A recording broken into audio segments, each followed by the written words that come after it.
Vamos abrir a palavra de Deus, irmãos, então, em Filipenses capítulo 3.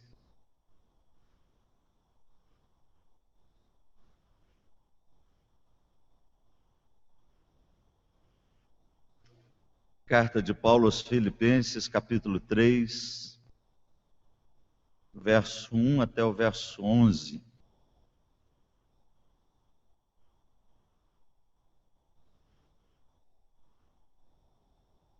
Esta semana eu recebi um telefonema de um presbítero aqui de Bauru, falando sobre um curso de capacitação que vai acontecer na cidade de Piratininga.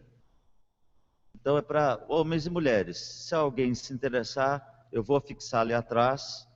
Veio meio em cima da hora, chegou ontem esse e-mail para mim, e ele pediu desculpa pelo atraso, mas se alguém se interessar, vai ser agora nesse próximo final de semana, dia 5, sexta-feira, 19h30, no sábado, com almoço às 12 e às 14 horas, lá no local. Então, se alguém tiver interesse em participar de um curso de liderança, o tema é evangelização e discipulado no livro de Atos dos Apóstolos. Se alguém tiver disponibilidade e quiser, não é tão longe, dá para fazer esse curso, tá bom? Filipenses 3, 1 a 11. Nós estamos cada vez mais tentando aperfeiçoar os nossos cultos na filmagem do culto. O culto é filmado, é transmitido ao vivo, e algumas pessoas assistem de longe. E é gratificante, às vezes até gente que a gente não conhece. Esses dias uma pessoa mandou um e-mail para o site da igreja, não é Paulinho, agradecendo e falando das mensagens, como está sendo importante o culto para ela. Ore por isso, né? E quem sabe a gente tenha aí em breve um equipamento melhor, para a imagem ficar melhor, mas o som está chegando bem, e muitos estão assistindo, né? A Lilian lá em Alfenas, a família da Sandra, Cambaúva, e outros aí espalhados pelo Brasil, né? E fora do Brasil, também minhas irmãs lá em Lavras acompanhando, né? O irmãozinho delas, né? Um beijo para todos. Deus abençoe. Filipenses 3. Quanto ao mais, irmãos meus, alegrai-vos no Senhor. A mim não me desgosta, e é segurança para vós outros, que eu escreva as mesmas coisas. Acautelai-vos dos cães, acautelai-vos dos maus obreiros, acautelai-vos da falsa circuncisão, porque nós é que somos a circuncisão, nós que adoramos a Deus no Espírito e nos gloriamos em Cristo Jesus e não confiamos na carne. Bem que eu poderia confiar também na carne. Se qualquer outro pensa que pode confiar na carne, eu ainda mais. Circuncidado ao 8º dia, da linhagem de Israel, da tribo de Benjamim, hebreu de hebreus, quanto à lei, fariseu, e quanto ao zelo, perseguidor da igreja, quanto à justiça que há na lei, irrepreensível. Mas o que para mim era lucro, isto considerei perda por causa de Cristo. Sim, deveras considero tudo como perda, por causa da sublimidade do conhecimento de Cristo Jesus, meu Senhor, por amor do qual perdi todas as coisas e as considero como refúgio para ganhar a Cristo e ser achado nele, não tendo justiça própria que procede de lei, senão a que é mediante a fé em Cristo, a justiça que procede de Deus, baseada na fé, para o conhecer e o poder da sua ressurreição e a comunhão dos seus sofrimentos, conformando-me com ele na sua morte, para, de algum modo, alcançar a ressurreição dentre os mortos. Que Deus abençoe a sua palavra, irmãos. Eu me lembro que numa ocasião em que o conselho estava examinando candidatos à profissão de fé, isso já há bastante tempo, lá em Lavras.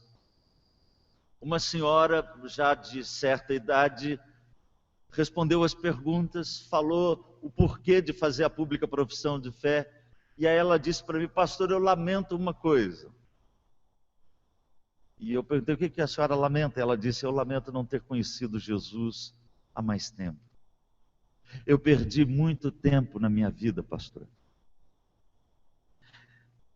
A gente às vezes fala para essas pessoas assim: nunca é tarde, né? Ainda bem que a senhora encontrou Jesus. Mas, irmãos, uma vida sem Cristo é perda de tempo, sim. É perda de tempo, sim, do ponto de vista da realidade espiritual da nossa vida com Deus. Uma vida sem Cristo é perda e não lucro. Esse texto é um dos textos mais preciosos da Bíblia. E eu confesso que estou impressionado com ele, com a sabedoria, a unção de Paulo, a inspiração do Espírito Santo. E como esse texto, irmãos, é atual, ele fala para a igreja hoje, para cada um de nós hoje. Eu quero rapidamente passar uma vista de olhos aqui no contexto, no raciocínio de Paulo, para então trazer uma mensagem, um tema com as divisões que eu sempre faço aqui, para que a gente possa aprender a lição. Após uma breve exortação à alegria, que é o tema da carta, o texto fala sobre maus obreiros. Olha, o capítulo 2, ele terminou fazendo referências a homens dignos de honra, Timóteo e Epafrodito. Paulo diz: honrai a homens como esses. E aí Paulo usa uma expressão, quanto ao mais, e essa expressão ela pode ser uma conclusão de uma carta. Alguns até acham que Paulo estava concluindo, de repente ele lembrou que tinha outro assunto, e ele resolveu introduzir outro assunto. E ele adia, então, a sua conclusão. Mas eu entendo que essa expressão, ela é uma expressão comum nos escritos de Paulo, e ele está relacionando o que ele disse antes com o que ele vai dizer. Então ele falou sobre homens dignos de honra, mas agora na contramão desses homens, ele vai falar de outros que são como maus obreiros. Então, como eu digo aqui, a ênfase é negativa. Ele vai falar de pessoas que ele chama aqui de cães, de maus obreiros, de falsa circuncisão. No verso 2, ele usa a expressão acautelai-vos 3 vezes. Acautelai-vos dos cães, dos falsos obreiros, dos maus obreiros, da falsa circuncisão. Essa palavra acautelar aqui é interessante, significa perceber com os olhos, estar atento. Presta atenção, cuidado com esses. E são 3 designações para o mesmo tipo de gente. Paulo não está falando de 3 espécies de pessoas, mas de uma categoria só, e ele caracteriza então com essas 3 expressões. Ele as chama de cães. Para nós, hoje, chamar alguém de cão, às vezes até um elogio. Não é verdade? Porque tem cachorro hoje que é muito bem tratado. Tem cachorro que é mais bem tratado que gente. O Eduardo Duzec dizia, né? Troque seu cachorro por uma criança pobre. E às vezes é verdade isso, né? Naquela época, no entanto, o cão era um animal desprezado pelo judeu. Cão de rua. Era um animal que normalmente o judeu ortodoxo chamava o gentio de cão, para ofender. Porque eles eram carniceiros, eles corriam atrás de coisas impuras, ou eles perseguiam com avidez aquilo que às vezes a pessoa estava aguardando. Então é nesse sentido que Paulo usa esse termo, até talvez ironicamente contra os próprios judaizantes. E aí Paulo vai caracterizar quem são esses. São os maus obreiros, que pregam a salvação por justiça própria, que falam da lei como meio para a salvação. Isso fica claro na última designação, quando ele os chama de falsa circuncisão.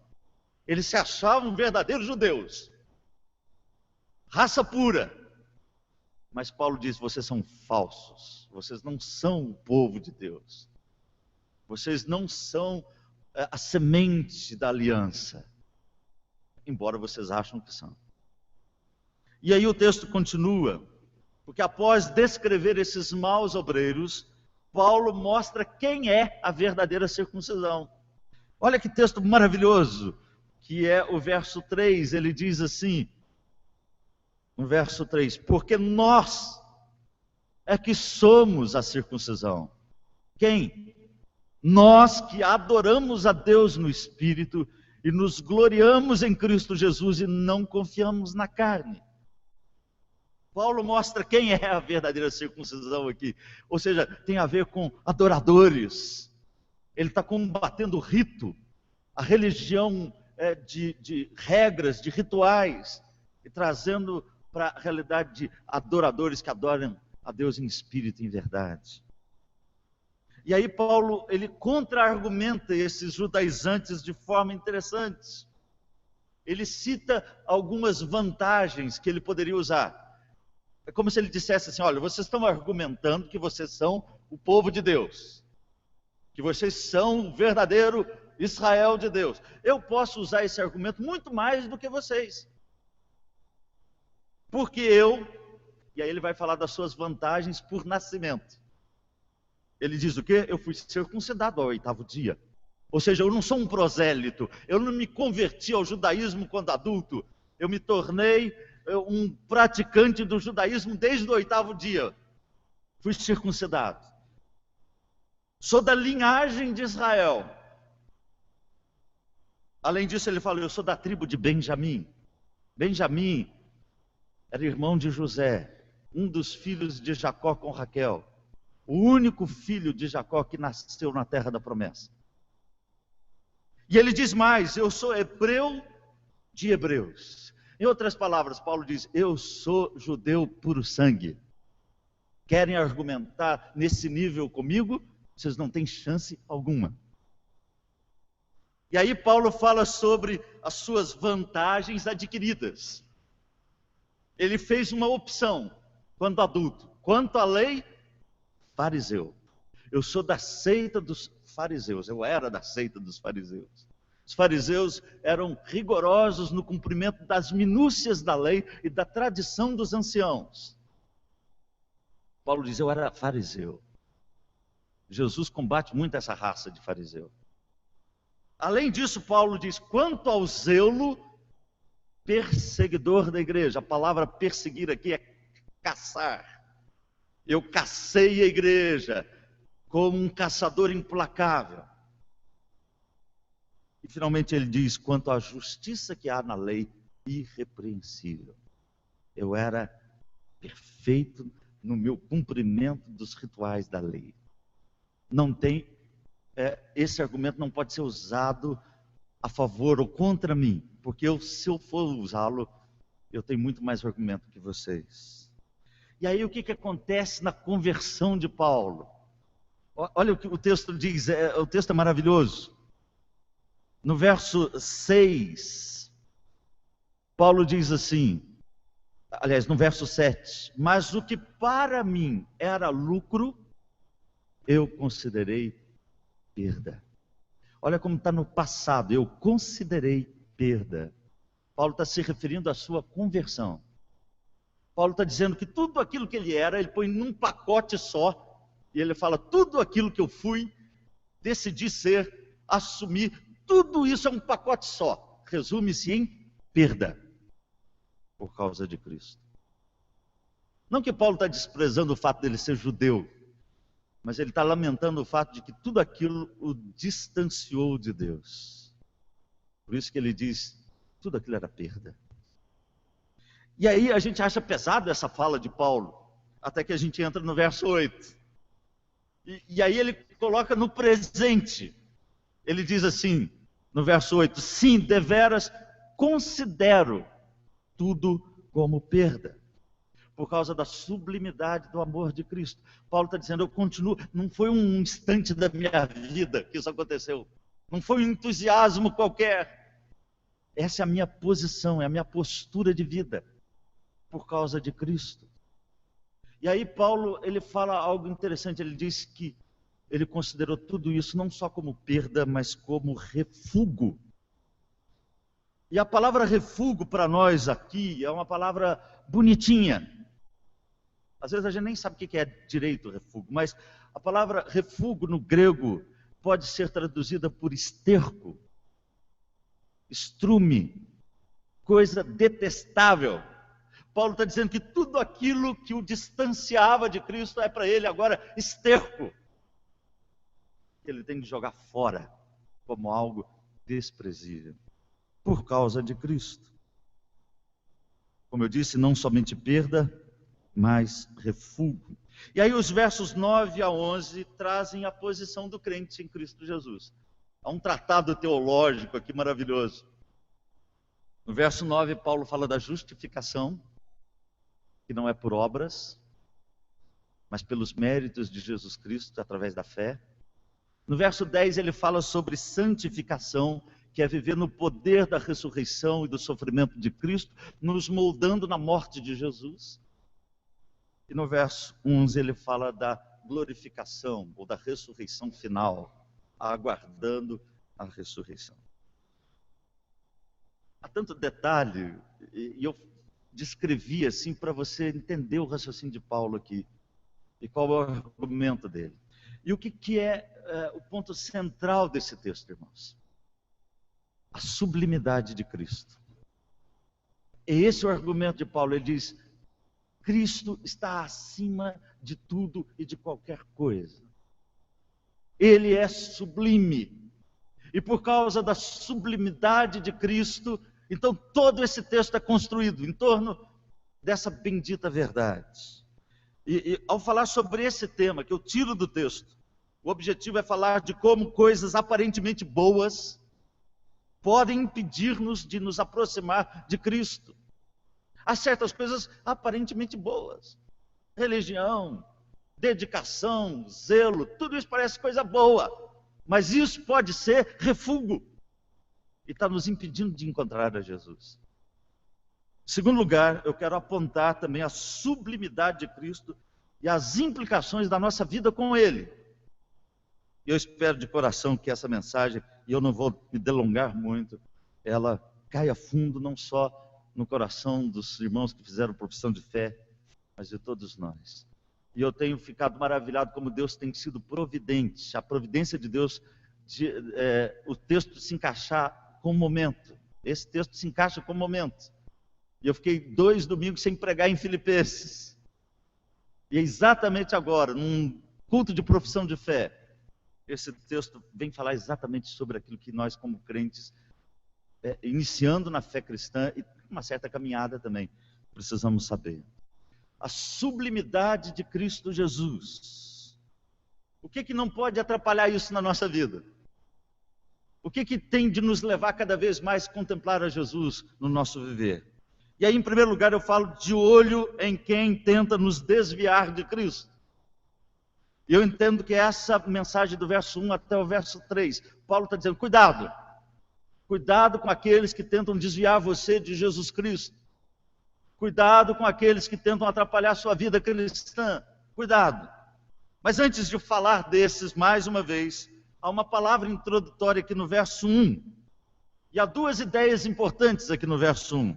Quando Paulo diz: quanto ao mais, alegrai-vos no Senhor. Há um comentarista da Bíblia que ele comenta esse versículo dizendo: a alegria é a atmosfera dessa epístola. Então, quanto ao mais, alegrai-vos no Senhor. E aí Paulo faz uma pausa, e ele vai voltar nesse tema da alegria. É importante lembrar que ele está preso, quando ele escreve sobre a alegria. E logo em seguida Paulo diz: olha, não me desgosta, e nem para vocês isso deve ser um peso, aliás é proveitoso, que eu escreva as mesmas coisas. Provavelmente Paulo está se referindo aqui ou a uma carta que ele enviou, e que não é uma carta que nós conhecemos, ou algum escrito que ele deixou ali, ou uma palavra que ele deixou naquela igreja quando ele esteve lá. E aí Paulo os exortou sobre o perigo de falsos mestres, falsos obreiros, que iam pregar a salvação por obras. E aí Paulo diz: olha, Eu estou escrevendo de novo, isso não é cansativo para mim, isso é proveitoso para vocês. É preciso dizer mais uma vez. E aí no verso 2, nós voltamos à caracterização dessas pessoas. Eu já comentei um pouco sobre eles, né? Os cães, os maus obreiros, falsa circuncisão. É um grupo só, viu, gente? Não são 3 grupos no meio da igreja tentando tomar a igreja. É uma caracterização de um grupo só. E mais uma vez eu quero lembrar o significado da palavra acautelai-vos. Esteja atento, preste atenção. É como se Paulo dissesse assim para nós também: cuidado, irmãos. Cuidado com esses falsos obreiros, com esses cães, com esses maus obreiros, essa falsa circuncisão, esses que estão pregando o evangelho por obras. Cuidado. Esses que se prendem nos rituais da lei, nas cerimônias. Cuidado, prestem atenção. Como eu disse, eles são chamados de cães, e a ideia aqui são desordeiros, são aproveitadores, maus obreiros, falsa circuncisão. E eu não vou comentar mais, porque eu acho que já ficou claro para nós o que significa isso. Sabe, o grande problema é que eles estão presentes no nosso tempo. Esses maus obreiros estão presentes no nosso tempo. Quem são esses? São os que pregam a salvação por mérito. Lá no Antigo Testamento, eles tinham uma construção que retratava a vida deles. Torre de Babel. A Torre de Babel é a torre do mérito. Às vezes a gente acha que eles eram ingênuos, né? Que eles iam construir uma torre tão grande que eles iam subir e ia parar lá no céu. Na verdade, a Torre de Babel é um zigurate, é uma torre-templo. Eles queriam descartar o meio de salvação dado por Deus. Eles, na verdade, estavam construindo a Torre do Mérito. Esse é o grande símbolo do Antigo Testamento, da religião por mérito. Está presente nos nossos dias. Talvez no Brasil de hoje, o Templo de Salomão. Aquele lá, né? É a religião do mérito. Você vai ser abençoado. Você veste, você é mais santo. Você cumpre o ritual, você é uma pessoa aceita por Deus. Às vezes as pessoas falam: pastor, o senhor está sendo muito duro falar assim. Se fosse Paulo, ia falar cães, maus obreiros, vocês têm parte com o diabo. É assim que Paulo ia falar. Mas a gente maneira um pouco. E aí, Paulo diz para a gente tomar a atitude certa, irmãos, verso 3. Como eu já mencionei esse versículo, ele é maravilhoso. Quando Paulo diz e apresenta aqui a antítese do culto cerimonial. O culto do verdadeiro crente está aqui no verso 3. Qual que é o culto do verdadeiro crente? E ele fala: nós é que somos a circuncisão, ou seja, nós somos o povo da aliança. Nós somos o povo de Deus. Nós somos o Israel de Deus. Quem que é esse povo de Deus? Ele vai dizer o quê? Nós que adoramos a Deus no Espírito. E nos gloriamos em Cristo Jesus. Que coisa maravilhosa. E não confiamos na carne. Até interessante que Pai, o Filho e o Espírito Santo aqui, né? Paulo apresenta aqui essa antítese do culto cerimonial. O verdadeiro culto, Paulo diz, ele é interior e é dirigido pelo Espírito Santo. É através do Espírito Santo, Paulo diz, que nós cultuamos a Deus e que nós glorificamos a Jesus, o seu Filho. E quando ele fala que nós não confiamos na carne, carne resume todo o ritual, tudo aquilo que é externo, tudo aquilo que é baseado no mérito. Esse é o culto. Antítese do culto cerimonial. Então é por isso que, por causa da sublimidade de Cristo, você e eu precisamos rejeitar todos esses que nos distanciam de Cristo. Todas as pessoas que pregam a religião por mérito, nós devemos nos distanciar dessa pregação, para que Cristo não seja apagado na nossa vida, para que Ele seja de fato sublime, que nós sejamos adoradores do Deus verdadeiro e nada impeça a nossa adoração. Eu estava conversando com um presbítero ontem, aliás, eu comentei sobre isso hoje de manhã, e ele falou assim para mim: pastor, sabe que o grande problema é que nesses cultos, Cristo some. Aparece ali o sacerdote tal, o levita tal, bispo tal, o ritual, a arca, construíram a arca de novo. Aliás, tentaram, porque a arca verdadeira não pode ser construída. Culto é a Deus no Espírito que glorifica a Cristo. Coisa maravilhosa esse verso 3. Em outras palavras, Deus procura adoradores que o adorem em espírito e em verdade. São esses que o Pai procura para seus adoradores. Segundo lugar, por causa da sublimidade de Cristo, eu e você precisamos lançar fora tudo o que nos desvia de Cristo. Eu entendo que é esse o raciocínio de Paulo aqui do verso 4 em diante, até o verso 8. Primeiro, Paulo cita o seu exemplo. Eu já falei sobre o exemplo de Paulo. Havia um grupo ali em Filipos, ou no período da igreja primitiva, e talvez uma pessoa, porque a linguagem parece indicar isso aqui para nós, quando ele diz: bem que eu poderia confiar também na carne, verso 4, se qualquer outra ou outro pensa. Então os comentaristas dizem que Paulo está falando de alguém, especificamente, sem citar o nome. Então nos parece que havia um grupo ou uma pessoa que estava se arvorando do seu pedigree judaico, e dizendo e confundindo as pessoas, levando as pessoas a se desviar de Cristo, através dos rituais, através das práticas. E Paulo diz: cuidado, cuidado. Como eu disse, ele apresenta as suas credenciais, ele fala assim: olha, se eu fosse usar esse argumento, eu tenho muito mais argumento que qualquer outra pessoa.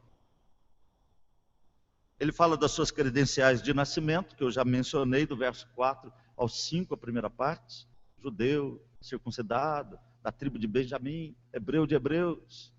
Talvez a referência aqui, hebreu de hebreus, significa algo a respeito da língua hebraica.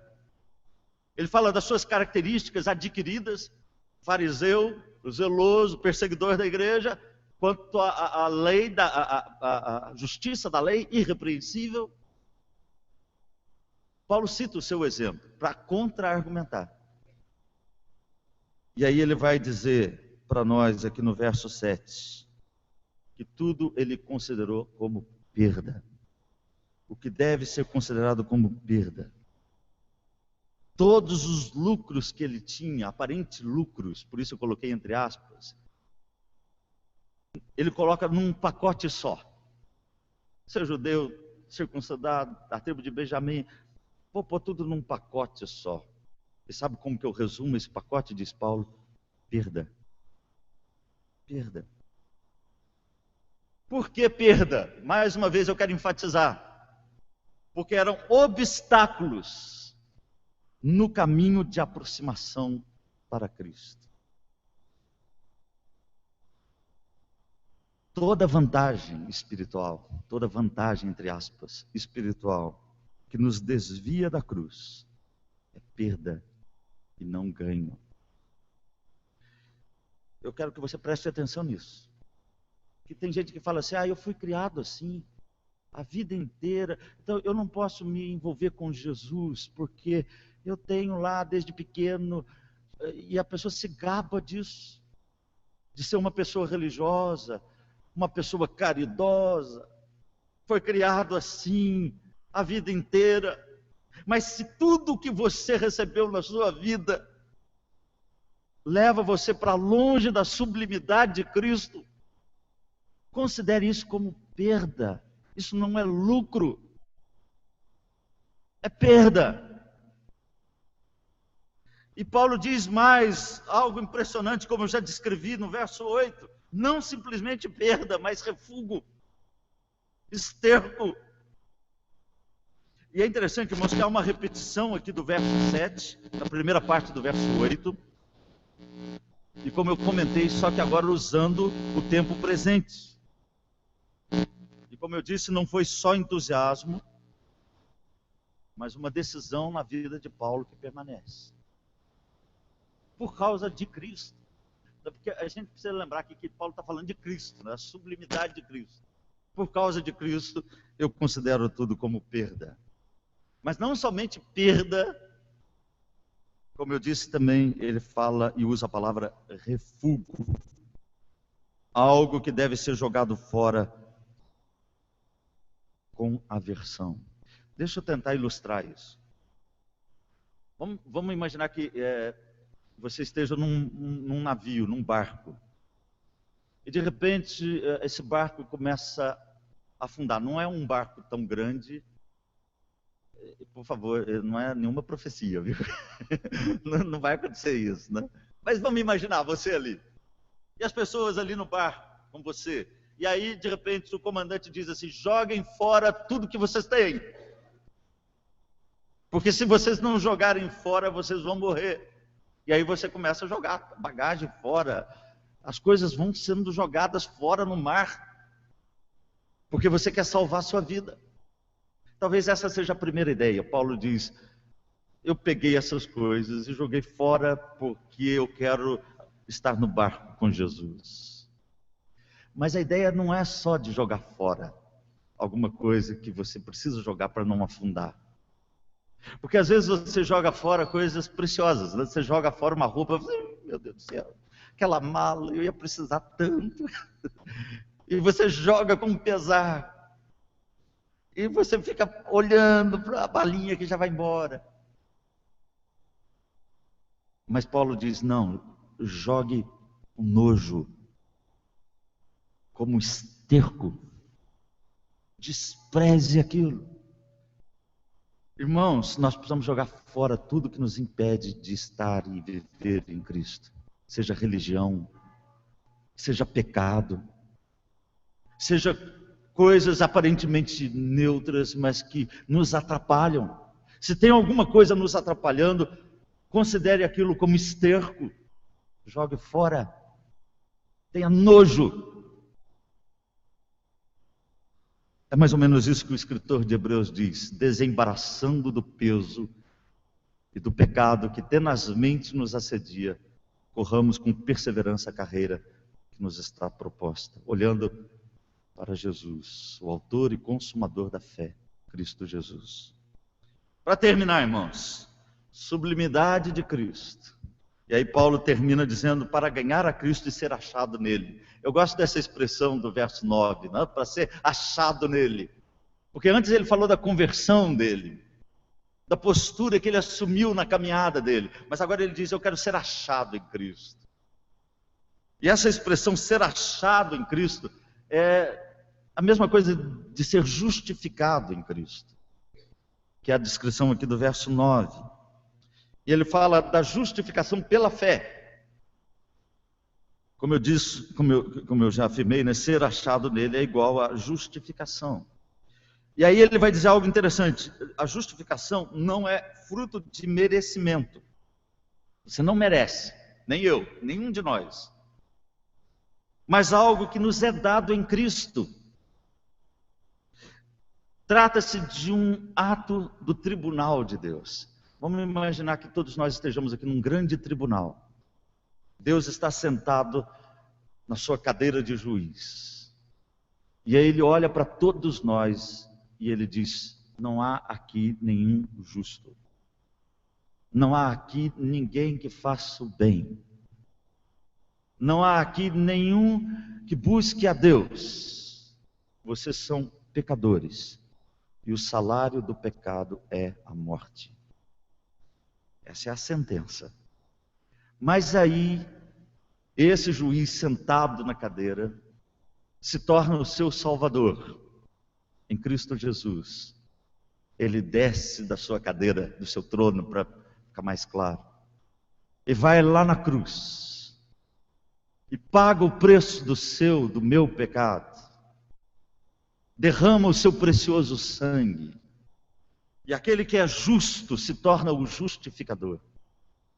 E agora Deus, no tribunal dele, olha para os seus filhos justificados em Cristo Jesus e diz: eu vos declaro justos. Eu não imputo sobre vocês nenhum pecado que vocês cometeram até agora e nenhum que vocês vão cometer até o final da vida de vocês. Eu não imputo mais sobre vocês nenhum pecado. Isso é justificação. É um ato jurídico da graça de Deus, um ato da graça de Deus, um ato jurídico de Deus. E aí Paulo diz que esse ato ele é recebido pela fé. Não é a fé que causa a justificação. A justificação é por causa de Cristo. A fé é um meio que Deus usa para nos justificar. Esse texto é maravilhoso, irmãos. Porque isso é ser e estar em Cristo. A sublimidade de Cristo está aqui. Ó. Segundo lugar, estar em Cristo significa santificação também. Verso 10. E aí Paulo usa mais uma vez a palavra conhecimento. Ele diz que o conhecimento de Cristo, ele vem através do poder da ressurreição e dos sofrimentos de Cristo. É como se Paulo, ele não está falando aqui de ressurreição final, mas ele está falando do poder da ressurreição na nossa vida. Do poder da morte de Jesus na nossa vida agora. Ou seja, eu fui comprado, lavado no sangue do Cordeiro, e o poder da ressurreição me leva a uma vida de santificação. Isso fica claro para nós aqui no texto, irmãos. Então, primeiro, há uma referência aqui à obra completa de Jesus, morte e ressurreição. Conhecer a Deus e conhecer a Jesus, essa é a vida eterna. E conhecer aqui não é saber que existe, mas é ter intimidade, se relacionar profundamente com Deus, em Cristo Jesus. E olha como ele está falando de santificação aqui nesse verso 10, porque ele diz, conformados com Cristo na sua morte. Qual que é a ideia? É que eu e você, por causa da morte e da ressurreição de Cristo, nós somos crucificados com Cristo Jesus. Paulo diz, crucificado com Cristo, já não sou eu quem vive, mas Cristo vive em mim. E esse viver que trago na carne, vivo pela fé no Filho de Deus, que me amou e se entregou por mim. Paulo está dizendo que por causa da morte de Cristo, nós também morremos. E a nossa vida de santificação é uma morte para o pecado em Cristo Jesus. E aí, finalmente, ele aponta para o futuro, para a esperança na ressurreição final, verso 11, quando ele termina dizendo, para, de algum modo, alcançar a ressurreição dentre os mortos. A expressão para, de algum modo, não se trata de dúvida. Paulo não está dizendo, se eu fizer, quem sabe, todavia, por um acaso, eu vou... Não, ele não está dizendo isso. A ideia é de que a participação nos sofrimentos de Cristo, na morte de Cristo, prepara o crente para a participação em sua glória na ressurreição dos mortos. Jesus diz que se o grão de trigo não morrer, ele fica só. Mas se ele morrer, ele produz frutos. E é isso que Paulo está dizendo. Os sofrimentos, a nossa vida em Cristo, na ressurreição e na morte dele, participando e sendo moldados na morte de Cristo, morrendo a nossa morte, nós vamos, então, como consequência disso, herdar a ressurreição no último dia. Paulo diz a mesma coisa em Romanos 8, 17. Rapidamente, só vou ler para você entender o que eu acabei de dizer. Paulo diz assim, ora, se somos filhos, somos também herdeiros. Herdeiros de Deus e co-herdeiros com Cristo. Se com Ele sofremos, também com Ele seremos glorificados. É exatamente isso. É uma promessa futura. A ressurreição no último dia. Isso é ser achado em Cristo. Ser justificado, santificado e glorificado. Vamos terminar? O nosso tema foi a sublimidade de Cristo. Esse texto fala sobre Jesus, sobre todas as coisas. Em primeiro lugar, eu falei sobre de olho em quem tenta nos desviar. Acautelai-vos dos cães, dos maus obreiros, da falsa circuncisão. Em segundo lugar, lançando fora tudo que nos desvia de Cristo. Perda, refúgio. Em terceiro lugar, ser achado em Cristo, justificado, santificado e esperando a ressurreição no último dia. Que é mais do que uma expectativa, é uma certeza. 3 aplicações para a gente terminar, irmãos, bem rápidas. Cuidado com os maus obreiros que pregam a justiça pelo mérito. Cuidado. Não deixa ninguém te desviar de Jesus. Segundo, lance fora como algo imundo o que desvia você de Cristo. E terceiro, conheça Jesus e prossiga em conhecê-lo. Como diz Oséias, conheçamos e prossigamos em conhecer o Senhor, estando nele, crescendo nele e esperando nele. Que Deus nos abençoe, irmãos. Nós vamos encerrar o nosso culto. Vamos cantar mais um hino.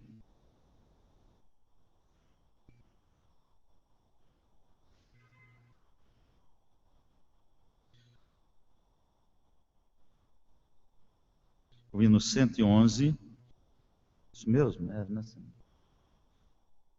O hino 111. O Jorge, ele falou comigo hoje, eu falei, Jorge, que legal, né? Ele é um trompetista. E o Jorge, ele teve aula de violino com o reverendo Salvador. Há bastante tempo. Primeira vez que o Jorge e o David entraram aqui na igreja, o Jorge estava com uma foto do templo antigo. E ele disse, foi o reverendo Salvador que me deu. Está ali. Eles entraram aqui, eu falei assim, quem que são esses dois, né? Mas graças a Deus pela vida desses irmãos, do David, de todos eles, do Jorge. E que coisa importante, ele ligou para o reverendo Salvador várias vezes já, né, Jorge? Ah, é? Que legal, né? No dia do aniversário, ele tocou para o reverendo Salvador os parabéns, né? Vamos ficar em pé, o Jorge vai acompanhar. Oi? Visita? Não saudei os visitantes. Então senta todo mundo.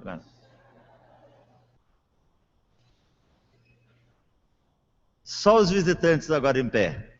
Nós vamos dar um aperto de mão. Isso. Deus abençoe você que nos visita nessa noite.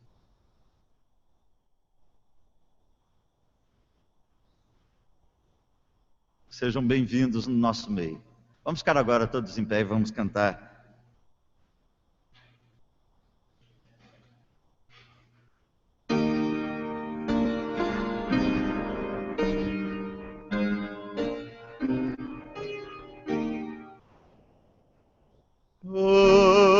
Amigo estás, ó Deus, a noite vem, as trevas crescem e o temor também.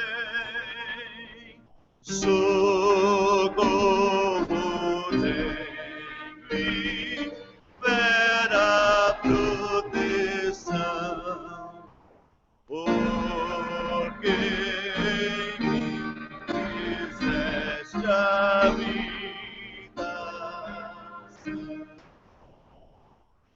Vem revelar a mim, ó meu Jesus, divino Mestre, Rei Consolador, o teu amparo em toda tentação, fazendo em mim constante habitação.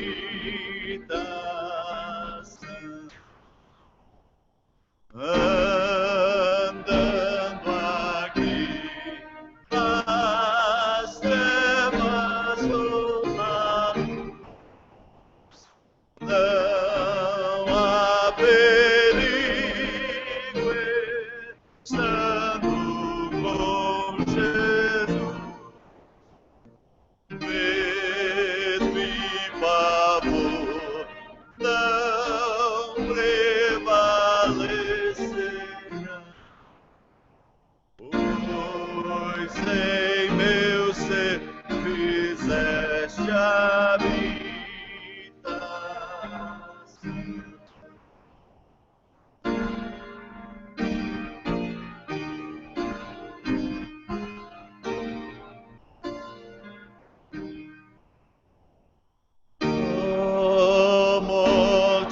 Seus poderes vão ficar em Cristo, santos vão ressuscitar.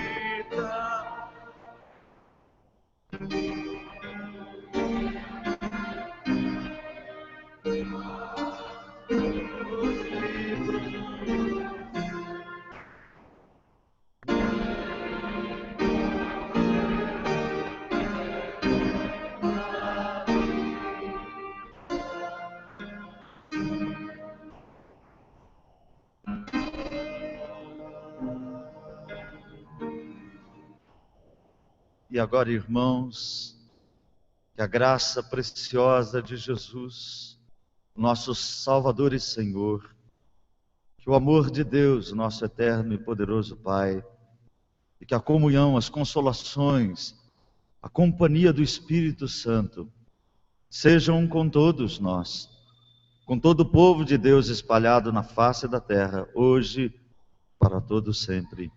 Amém.